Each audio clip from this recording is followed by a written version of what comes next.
C'est la boîte à stories.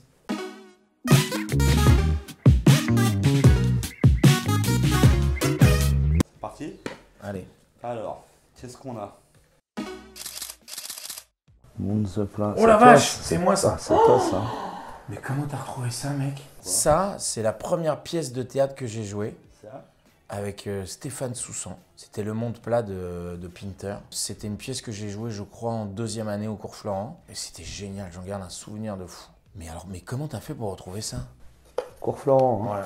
Ouais, t'étais bien parti. Hein. Et qu'est-ce qui s'est passé? Bah, dérapage. À un moment. Mon cul. Ah ouais, non. Et puis voilà. Ah. Zebda, ça peut-être moins ça. Ah, c'est ce que je parlais tout à l'heure, c'est les vols. C'est un de mes premiers vols, je crois que c'était Leclerc. Et donc c'était l'époque des cassettes. Et j'avais une technique, j'enlevais la boîte et je mettais la cassette. Dans le Walkman. Non, sous mes pieds, dans mes chaussures. Et je marchais avec 2 cassettes comme ça. Zebda et 113. C'est ça, ouais. Zebda et 113. Ouais, les Zebda, c'est le premier. En vrai, comment t'as fait pour retrouver ça? Tire, allez. Attention sur qui ça va tomber. Ah, ça, je pense que c'est toi. Oh, ouais. Et un berger. Ouais. Ça va pas ensemble, mais je bah sais non. pourquoi.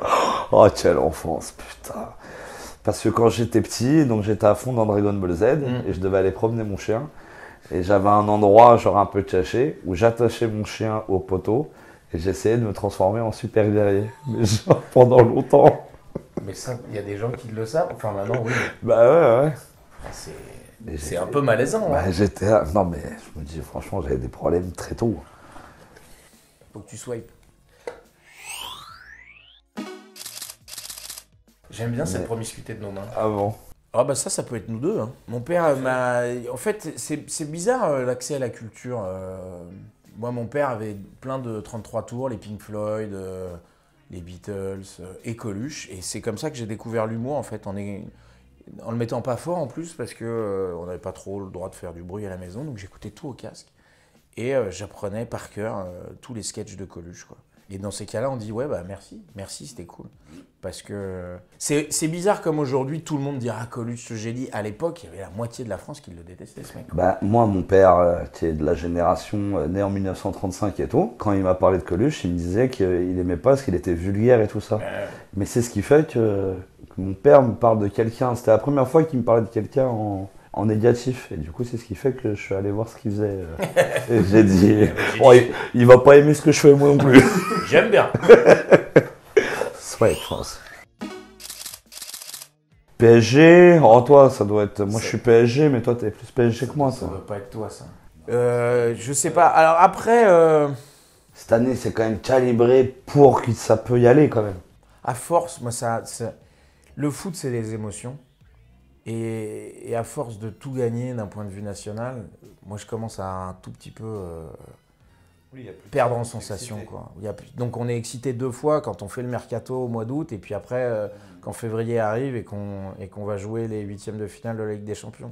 Bon, j'espère que ça va aller au bout parce que sinon tout ça n'a aucun sens, quoi. Pour moi, tout ce qu'il y a en face est prenable, hein, en vrai de vrai. Ouais. Après avec Paris, on sait jamais. Voilà, c'est le problème. Ça va être le mental. Mais je pense qu'ils ils ont un mental de ouf cette année. Cette année, ça le fait. Parce hein. que Neymar, Mbappé, c'est des Ils s'entendent bien, ils jouent... C'est des fonceurs, quoi. C'est des mecs qui se posent pas de questions. Non, puis t'as des mecs, Icardi, c'est très lourd, Di Maria, Verratti. Mais tu t'y connais en foot? Bah, bien sûr, je suis. Je fais pas plus. Jamel, Omar, Eric Ramsey, Radio Nova. C'est comme ça que j'ai commencé effectivement, puisque j'ai commencé à la base sur Fun Radio en étant avec Fred Testo et Vincent Dezania, l'assistant d'Eric Ramsey, assistant blague, assistant café, assistant cascade dans l'escalier, assistant personnage au téléphone, etc. Et un jour, ils ont traité le patron de Fun Radio de nazi. Ils se sont fait virer dès la semaine d'après. Oui, on n'a pas le droit de dire ce qu'on veut. Ah, mais c'est normal, le patron est un nazi. Et puis, tu les connais, Eric Ramsey, ils n'ont pas dit nazi une fois, ils ont dit nazi 100 fois en 1 heure. Donc, ils se sont fait virer. Et nous, on leur a dit, mais les gars, vous pouvez faire d'autres trucs, mais nous... Ils m'ont dit, on a un copain qui commence à la radio aussi sur Radio Nova. Il a une émission qui s'appelle le KX. Il s'appelle Jamel, il a besoin d'assistants. Et on est arrivé, il y en avait déjà un qui s'appelait Omar. Et puis donc avec Fred, Vincent, on s'est mis à être ses assistants. Moi j'étais plus le vrai assistant de Jamel.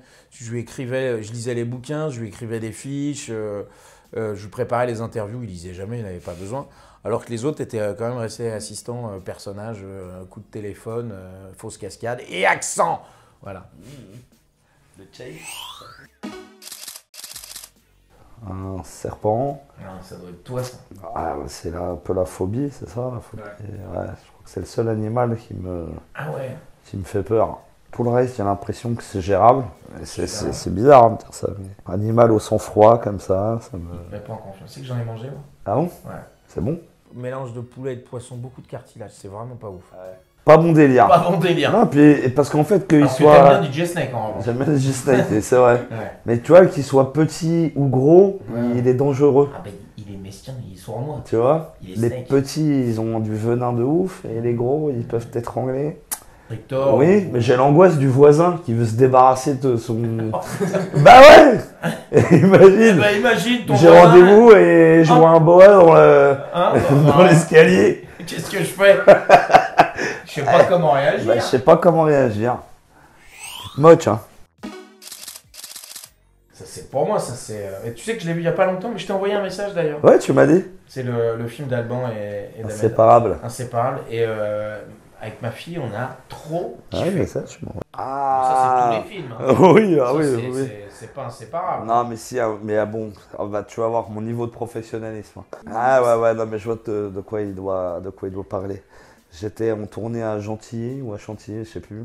Et je rencontre un mec dans un bar qui normalement doit fermer à 2h. On s'entend bien avec le patron, rideau de fer. Ça va jusqu'à 4h30. Et à 4h, on avait rendez-vous à 6h30. Et à 4h30, j'ai le professionnalisme d'envoyer un message à la 3e assistante en lui disant, quand tu vas venir me chercher, prends une clé à l'accueil et secoue-moi jusqu'à temps que je me lève. Et elle était en stage. Elle m'a dit, mais on m'a jamais demandé de faire ça. Et elle était là. Elle disait, mais je devais le secouer. Et alors elle t'a secoué ou pas? Et elle m'a secoué, elle m'a réveillé. J'étais à l'heure sur le plateau. Professionnel. Ah, vas-y. C'est pas là où tu t'es fait baiser la première fois. C'est quoi, c'est Notre-Dame? Ouais. Ah ouais, putain, quoi, la vache, c'était super pointu. Notre-Dame, c'était le lycée où j'ai passé mon bac. Et à la Sainte-Barbe, on était allé chez le poissonnier. On lui a demandé tous les abats possibles et imaginables. Et on est revenu, on a acheté tous les abats à l'intérieur de l'école. Et le proviseur, M. Kabonga, je me souviens encore de lui, il nous a poursuivis avec, je sais plus, là tu as mis un marteau, mais je sais pas avec quoi il nous a poursuivis pour nous frapper. Ah ouais. Et nous, c'était l'époque des plus belles conneries, quoi. Mais attends, les affaires et tout, t'avais mis ça où? Et on les avait dans des... J'étais dans le lycée. Ah ouais, on était là, c'est à Sainte-Barbe, et on jetait des poissons, on avait mis du sang sur les marches, du sang de poisson pour que tout le monde glisse. On était rentré dans la salle des ordinateurs, on avait mis des yeux de poisson sur les claviers. Bah on était des maniaques. Ouais, on était jeunes et cons, quoi. Ah ouais. Et on avait jeté aussi les meubles par la fenêtre parce qu'on voulait refaire la décoration, mais dehors. C'est ma mère un jour. Elle a dit très gentiment à une dame en face d'elle, avance parce qu'elle devait aller chercher mon petit frère à l'école, avance une fois, 2 fois, 3 fois, 5 fois, et la dame devant, elle jouait la maline, genre tu m'emmerdes et tout. Ma mère, elle part dans le coffre et elle sort une pelle. Parce qu'à son boulot, il neigeait, donc elle avait une pelle dans le truc. Qu'est-ce qu'elle a fait avec la Elle a menacé la dame avec la pelle. Elle a dit, si t'avances pas ta caisse, tu vas prendre un coup de pelle dans le front. Bah, la dame, elle a mis son petit clignotant. Elle est partie se garer un peu plus loin. Et puis maman, elle a rangé la pelle. Ouais, elle écoutait NTM à l'époque. Ma Benz, elle se baladait avec une pelle de Dupontel dans le coffre. Ah, c'est pas mal. Allez, tiens, c'est la dernière. T'as pas swipé? Ah bah ça, c'est collégial. Ah, c'est nous, ça? Ouais, ça c'est Lucky. Ça, c'est Lucky, c'est notre rencontre cinématographique. Voilà, le film qu'on sort de Olivier Van Obstacle, le réalisateur de Dick Henneck, avec notamment Florence Foresti. François Berléand, Daniel Prévost, Fred Testo, Sarah Succo, j'en passe des comédie par le réalisateur de Dick Henneck. On joue 2 bras cassés. Toi, tu distribues des prospectus dans les boîtes aux lettres. Oui. T'es un peu en fin de parcours. C'est vrai. Tu viens de perdre ton chien en plus. Toi, t'es garagiste. Je suis vigile. Je suis vigile dans un garage. Et il a la super bonne idée d'aller d'aller piquer un chien de la brigade des stupes, histoire qu'on découvre toutes les planques de drogue du quartier et qu'on rase les trafiquants. Pour se refaire. Ouais. Mais ça va pas se passer super bien en fait. Et on va trouver beaucoup plus que ce qu'on imaginait. Et donc on va demander l'aide d'une flic complètement pourrie qui est jouée par Florence. Pour nous aider à écouler la drogue. Ouais. Merci beaucoup les gars. Thank you very much.